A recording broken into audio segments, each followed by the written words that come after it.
The ballroom of the Beverly Wilshire glowed like a living thing that night. Crystal chandeliers poured light down like liquid gold, catching on champagne glasses, silk gowns, polished shoes, and the carefully rehearsed smiles of Hollywood's inner circle. Waiters moved as quietly as shadows between round tables dressed in white linen. Somewhere near the stage, a jazz trio whispered through a slow standard, their music floating just above the murmur of conversation. It was the kind of evening designed to look effortless, but nothing in that room was accidental. This was not just another industry dinner. It was a closed gathering. No press, no flashbulbs, no autograph seekers. Only producers, directors, critics, agents, and actors whose names alone could greenlight films or bury careers. About 150 people, hand-picked, seated close enough to hear each other breathe. And at table 9, Dean Martin sat with one leg crossed casually over the other, a cigarette resting unlit between his fingers. To the room he looked exactly as he always did, relaxed, amused, untouchable. The man who made everything look easy, the voice that poured like warm whiskey, the smile that could disarm a war. But inside, Dean felt the familiar tension that always came when Hollywood's masks grew too polished. He had learned long ago that rooms like this were never just dinners. They were arenas. He watched conversations form and dissolve like smoke, compliments floated, laughter rose, but underneath it all lived the unspoken competition, whose film had opened higher, whose name drew more power, whose image was considered serious, whose was dismissed as light. Dean had spent years being placed neatly into a box by people who didn't know him.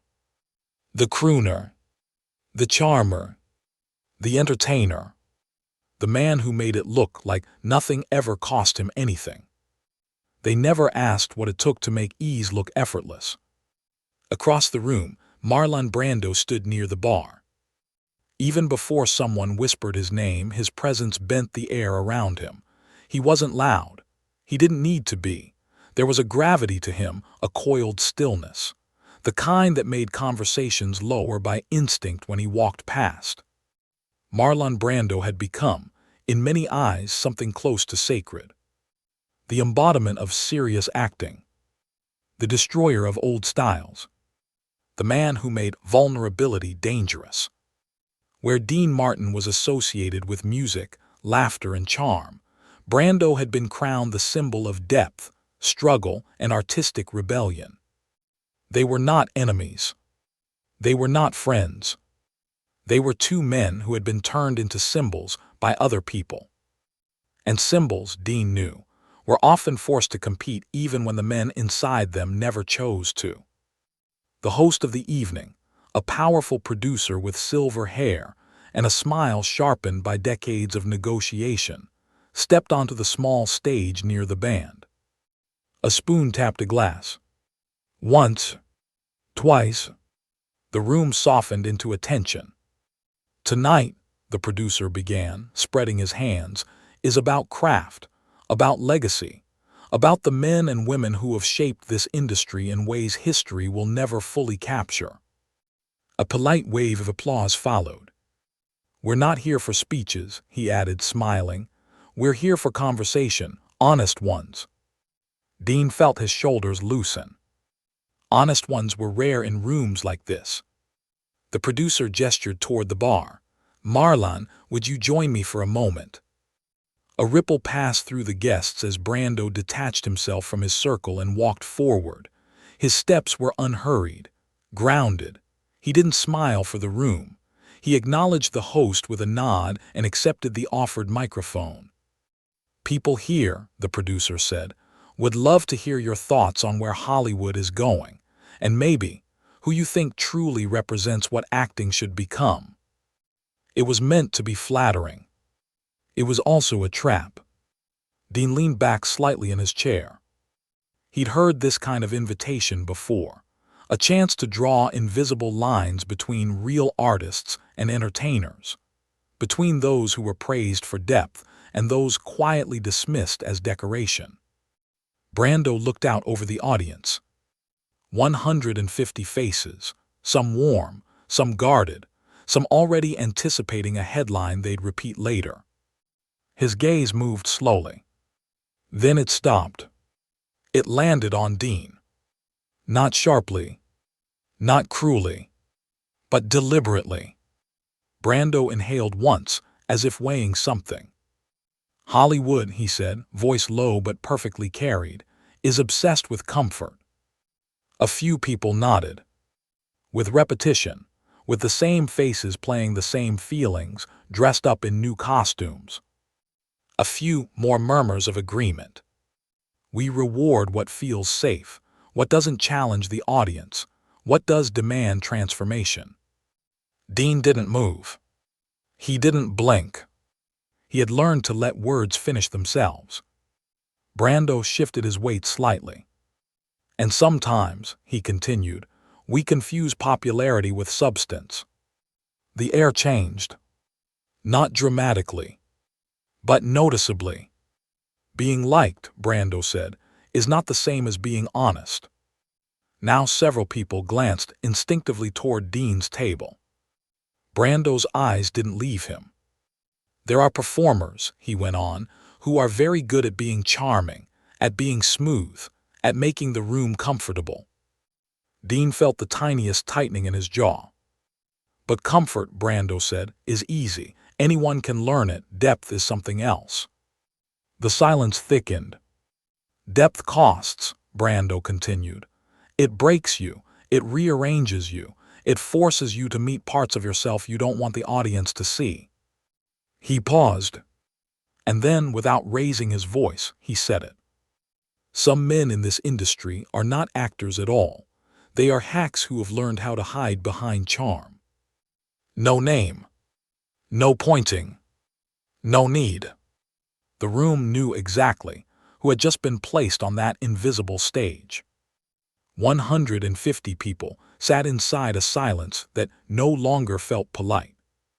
It felt heavy. It felt like something had been dropped that no one wanted to pick up. At table 9, Dean Martin did not move. Not immediately. A younger man at his table, a rising writer whose career still depended on rooms like this, looked down into his glass as if hoping to disappear inside it. A woman across from Dean tightened her fingers around her napkin. Someone near the back coughed. The producer on stage shifted uncomfortably. And still Dean didn't move. Inside him, something old stirred. Not anger. Not even hurt. Something quieter. Memory.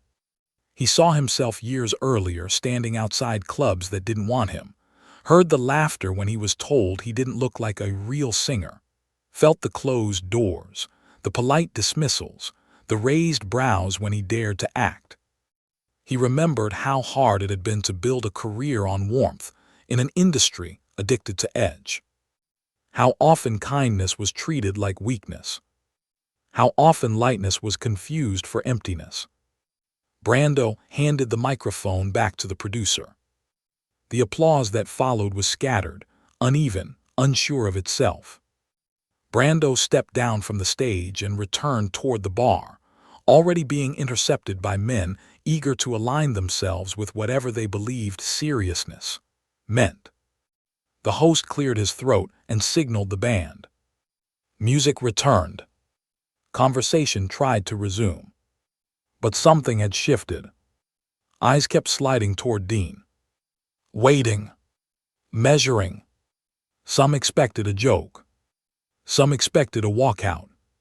Some expected an explosion. They did not understand that Dean Martin had survived far harsher rooms than this. He set his cigarette down. Slowly, he stood. Not abruptly. Not theatrically. Just stood.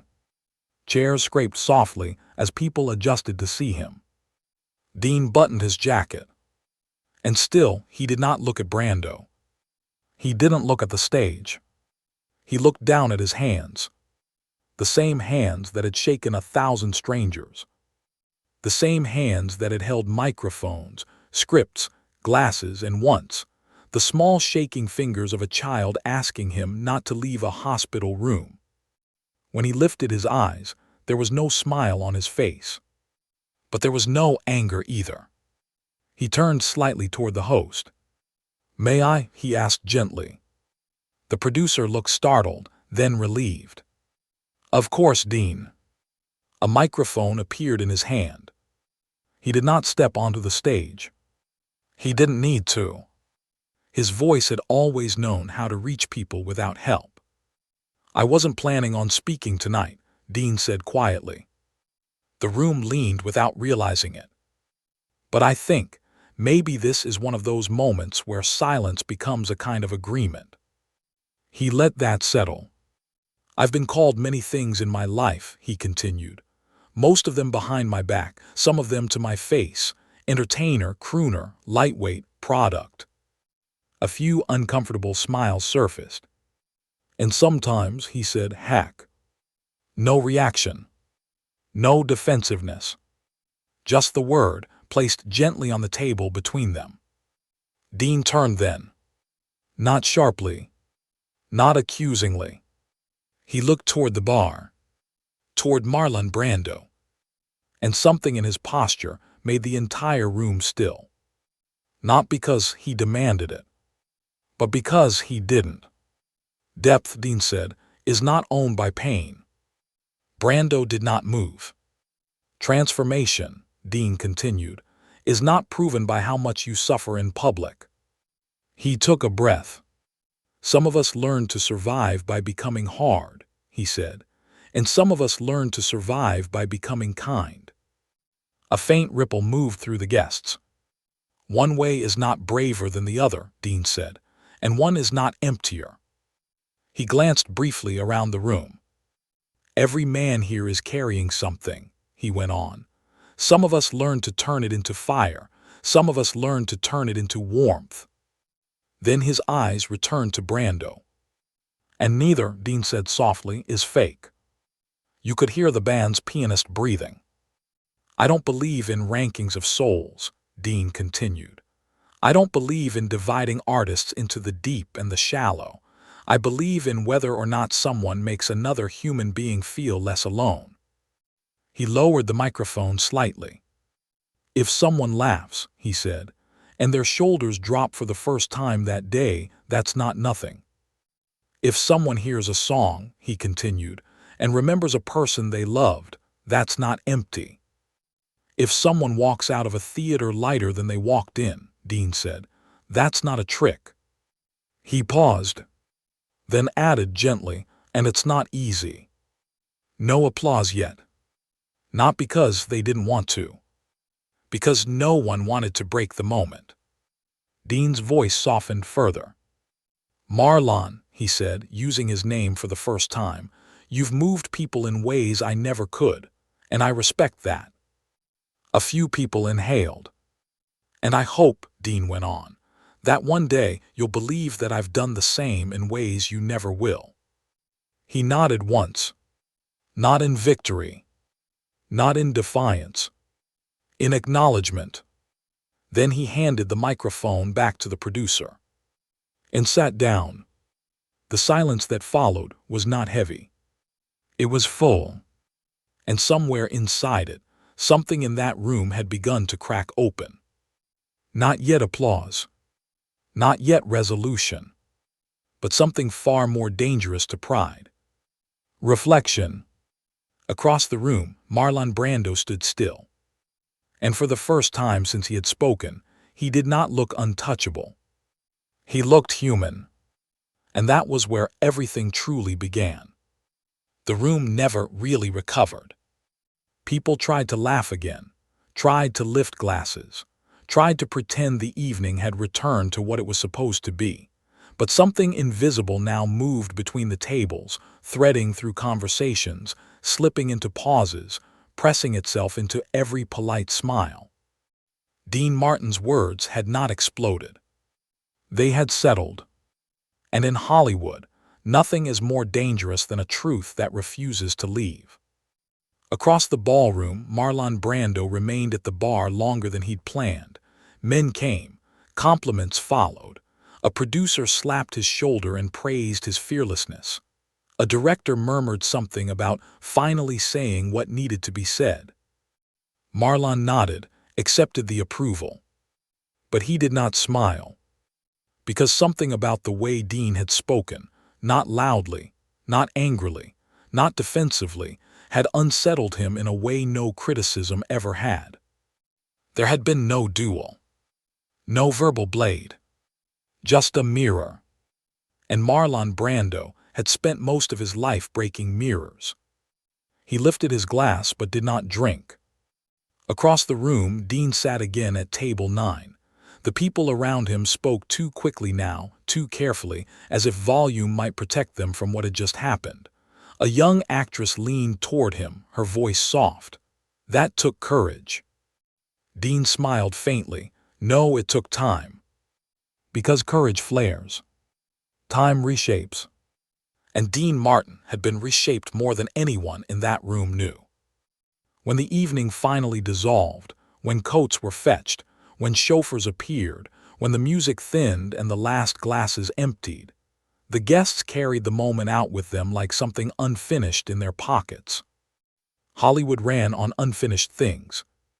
By morning, the story had already begun to mutate. Not in newspapers. Not in headlines. In whispers. He humiliated him. No, he honored him. Brando destroyed him. Dean buried him. It was brutal. It was beautiful. It was fake. It was the realest thing I've ever seen. Phones rang before sunrise. Agents called producers. Producers called studio heads. Studio heads called columnists they trusted not to print yet. And behind closed doors, questions were asked that had nothing to do with the dinner. Is Dean still safe? Is Brando unstable? Which one did the room side with? Who gained power? Who lost control? By noon, the story was already being told in rooms neither man had entered. Dean Martin did not read about it. He was on a quiet street in Brentwood, sitting in a small kitchen that smelled faintly of coffee and toast, across from an old friend who had known him before the lights learned his name. The man studied him for a long moment. You could have crushed him. Dean stirred his coffee. Why would I? He called you a hack. Dean's spoon tapped porcelain once. People only use that word, he said, when they're scared of what they don't understand. The friend shook his head. You didn't defend yourself. Dean looked out the window. I did, he said quietly.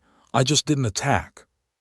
There were things Dean Martin never explained out loud. Not because he couldn't. Because they lost their meaning when spoken too cleanly. What he did not say was that he had once been the man who needed to be the deepest voice in the room. He had once chased seriousness the way others chased applause. He had once believed that if he didn't hurt on stage, he didn't deserve to stand there. And he had learned, slowly, painfully, that carrying the world's weight didn't make him wiser. It only made him colder. Warmth had saved him. Not as an image. As a decision. That afternoon, Marlon Brando stood alone in a private rehearsal space he had rented years ago and almost never used. The walls were bare. The mirrors were old. The air carried the quiet smell of dust and wood. He stood in front of one of those mirrors now. Not performing. Not preparing. Just standing. He had told himself he'd come there to work. To run lines. To sharpen something. But he hadn't brought a script. He lifted his hands and rested them against the glass. His reflection stared back, older than the man who had first walked into New York studios full of hunger and fury, and the need to be seen as something different. The words replayed. Not his. Dean's.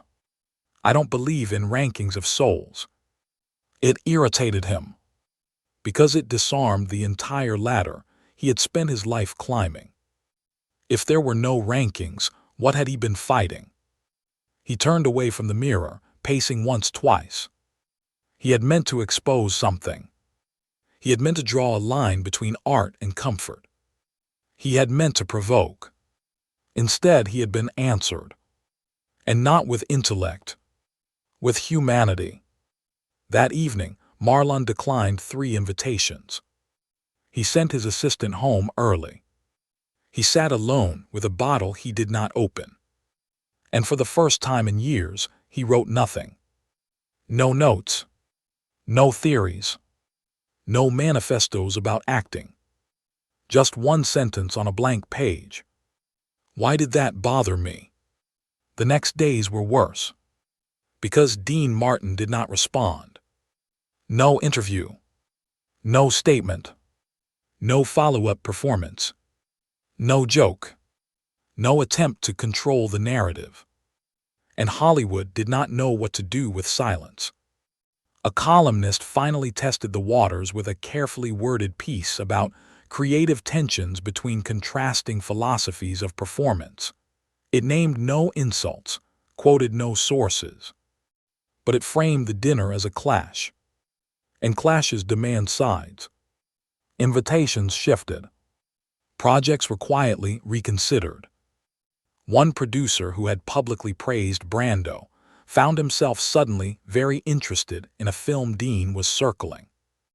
One director who had once dismissed Dean as lightweight asked for a meeting. Not because they had changed, because rooms had.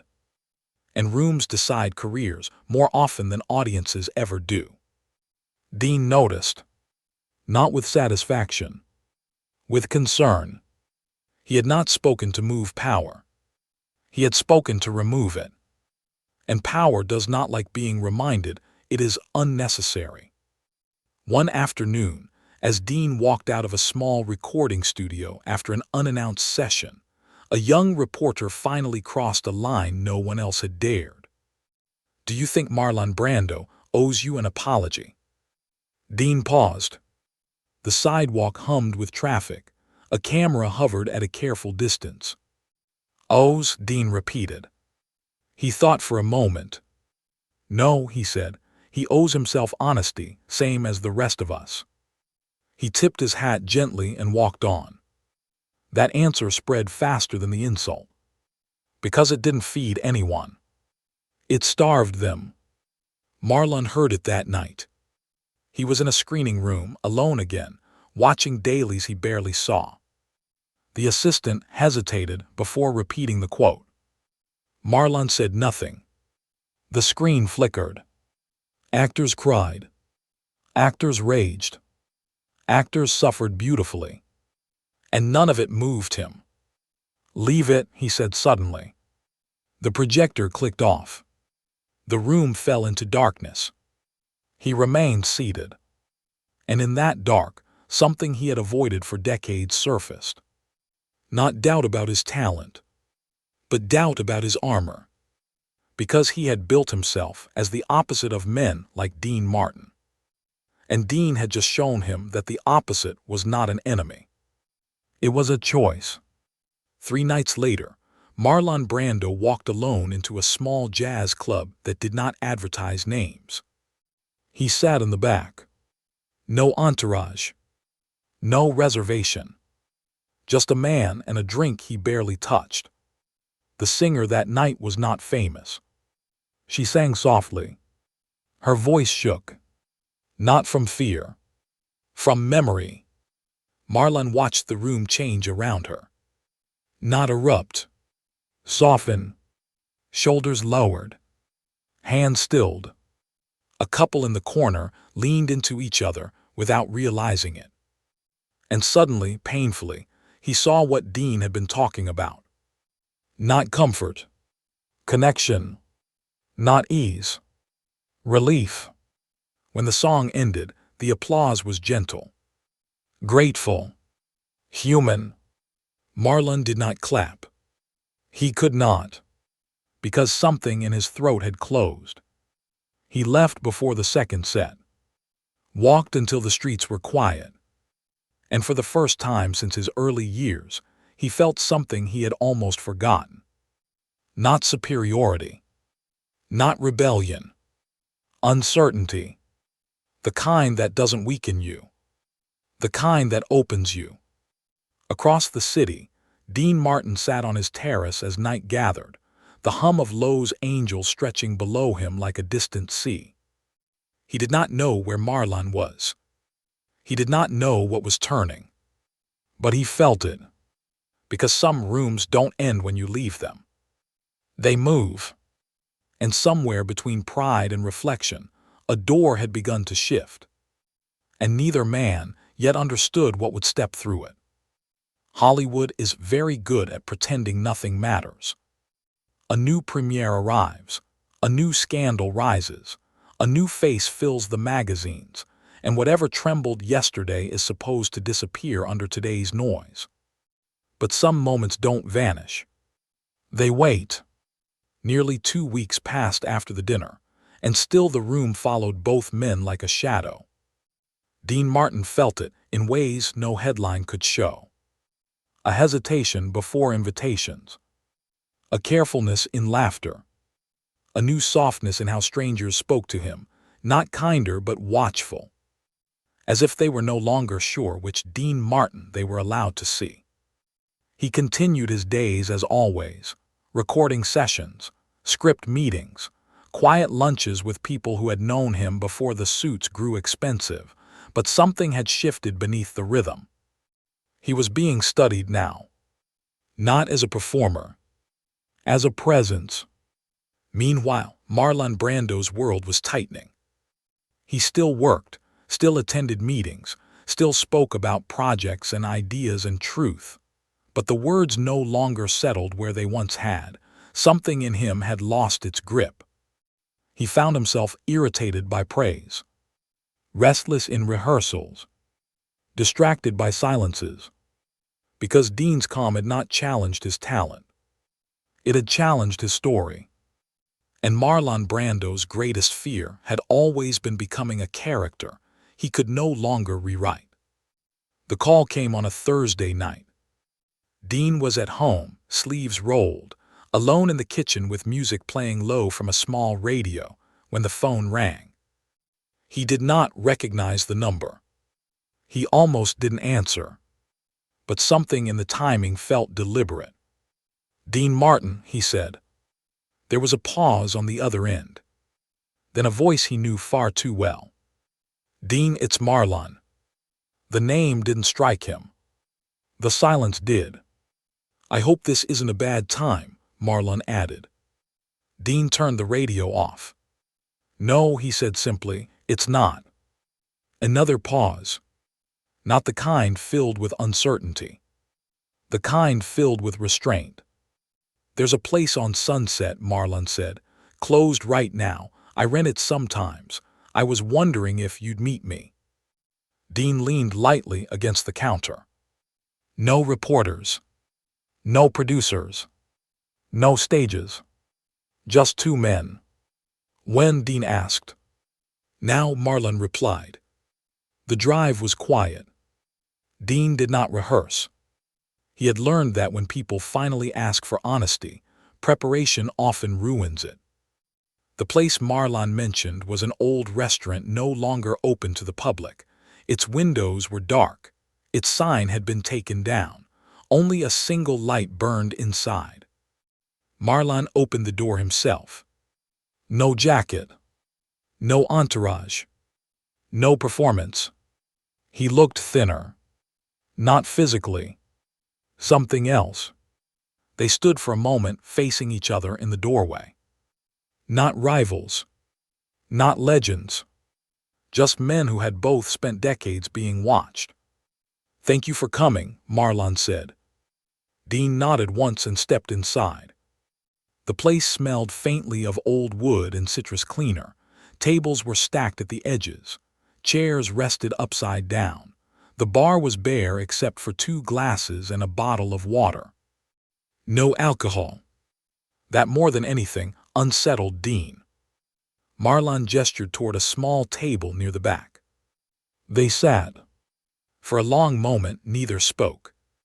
The quiet was not hostile. It was searching. "I didn't invite you here to argue," Marlon said finally. Dean met his eyes. "I didn't come to," he replied. Another silence. Marlon looked down at his hands. At the hands that had been praised, studied, mythologized. "I thought about what you said," he began, "more than I wanted to." Dean waited.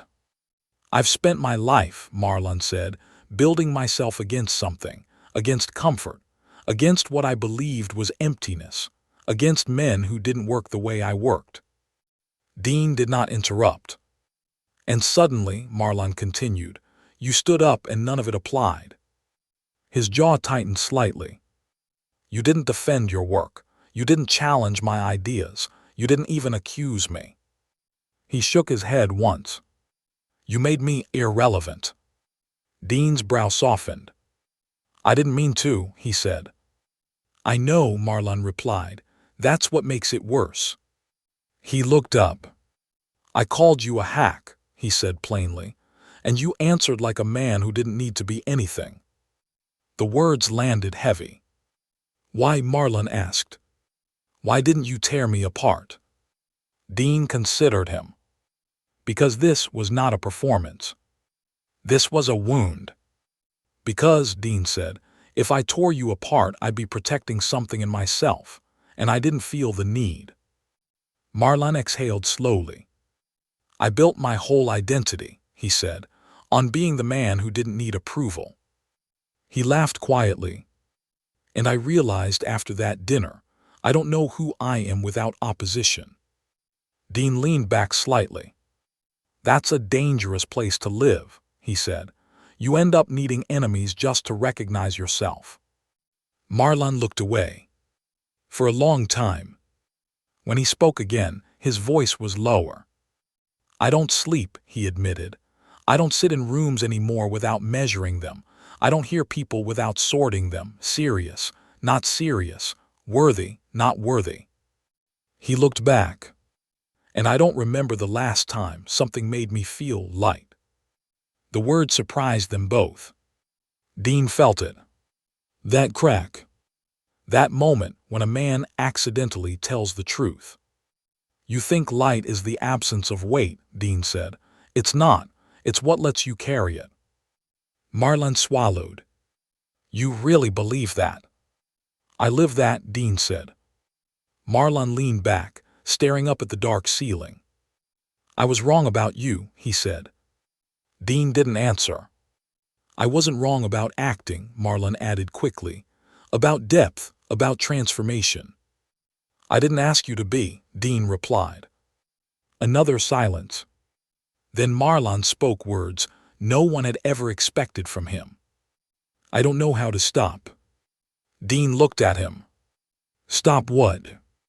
"Needing to be heavier than everyone else," Marlon said.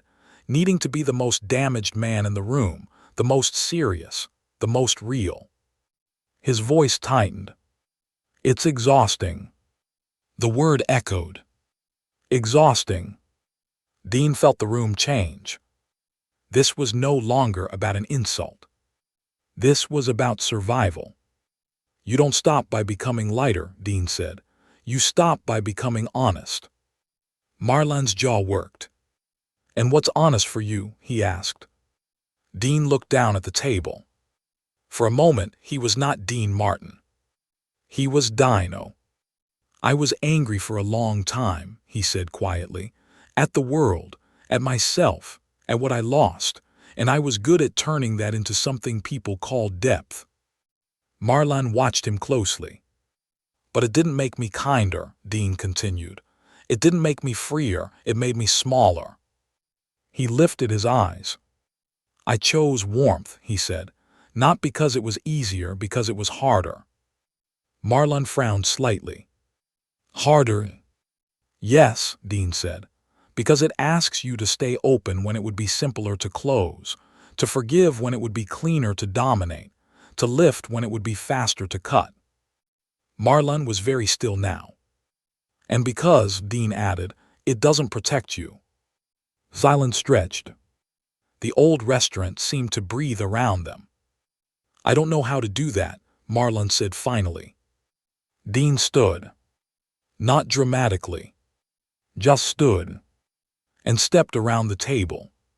He did not touch Marlon. He did not invade his space. He simply stood near him. "You don't learn it on a stage," Dean said. "You learn it in moments like this, when there's nothing to win." Marlon looked up at him. His eyes were wet. Not with tears. With pressure. "Then what is this?" he asked. Dean held his gaze. "This," he said, "is where a man decides whether he wants to keep performing or start living." The words did not thunder. They did not inspire applause. They sat. Heavy. Necessary. And something in Marlon Brando, something that had carried him through decades of becoming a legend, finally had nowhere left to hide. His shoulders dropped. Just slightly. But in a man like him, it was an earthquake. "I don't want to be at war anymore," he said. Dean did not smile. He nodded. And that was the moment everything truly broke open. The city had not yet learned what had happened. Hollywood was still busy arranging its narratives. Agents still whispered. Columnists still sharpened half-truths. Studios still moved pieces across boards that only pretended to be about art. No one knew that, in a dark, closed restaurant on Sunset Boulevard, Marlon Brando had already lost the one argument he had never expected to face. The one with himself. Dean Martin left that place just after midnight. He drove home without music. Without thought. Because sometimes, when something shifts in another man, it echoes louder than anything in your own life. He did not know what Marlon would do. He did not expect anything. And that was exactly why what came next would shake the industry. 3 days later, an invitation arrived that confused everyone. Not from a studio. Not from an awards body. Not from a press organization. It came from a private foundation that hosted small, untelevised evenings focused on craft, reflection, and charity. Attendance was limited. No cameras. No articles. Only 100 guests. The theme was simple. The human cost of becoming. 2 names were printed at the bottom of the card. Marlon Brando. Dean Martin. No one understood why both were listed. Speculation ignited immediately. A confrontation. A reconciliation. A publicity maneuver. A philosophical debate. Those who knew Brando expected provocation. Those who knew Dean expected deflection. No one expected surrender. The hall was smaller than the Beverly Wilshire, darker, quieter, built of old wood and curved walls that held sound like breath. Candles burned along the sides. The audience sat in a semicircle instead of rows. No stage. No distance. When Dean arrived, some people stood instinctively. He waved them back down with an embarrassed smile. "Please," he said, "I'm not a sermon." A few nervous laughs. Marlon was already there. Not near the center. Not commanding the room. He stood alone near the wall, hands clasped loosely, eyes lowered, as if waiting not for attention but for courage. When he saw Dean, he straightened slightly. And then did something no one in that room expected. He walked to him. Not to greet him. To stop him. "Before anything happens," Marlon said quietly, "there's something I need to do." Dean studied him. "Here?" he asked. "Yes," Marlon replied. "Now." The organizers looked uncertain. The guests leaned. The air tightened. Marlon turned slowly. He did not face the crowd. He faced Dean. And in that simple choice, the room lost its assumptions. "I built my life," Marlon said, voice steady but stripped, "on standing above things." He swallowed. Above comfort, above charm, above men I told myself were not like me. Dean did not move. I used words, Marlon continued, as if they were scalpels. I called that honesty. He shook his head once. It was fear. The room was silent, in a way people only become when they forget they are watching something. At a dinner 2 weeks ago, Marlon said, I used one of those words. He did not repeat it. He didn't need to. I believe that depth was proven by damage, he said, and that anyone who didn't bleed the way I did must not be real. His jaw tightened. Then a man I tried to reduce refused to rise against me. Marlon looked at Dean, and I didn't know who I was anymore. Something in his voice began to strain. I expected anger, I expected wit, I expected defense. A breath. I was answered with mercy. The word landed. Not loudly. Permanently. Marlon stepped closer. Not into Dean's space. Into the moment. I have played kings, he said. Criminals, gods, monsters, broken men. A humorless smile touched his mouth. I have never played someone brave enough to be kind. A murmur rippled. Then stilled. Marlon inhaled. And bent.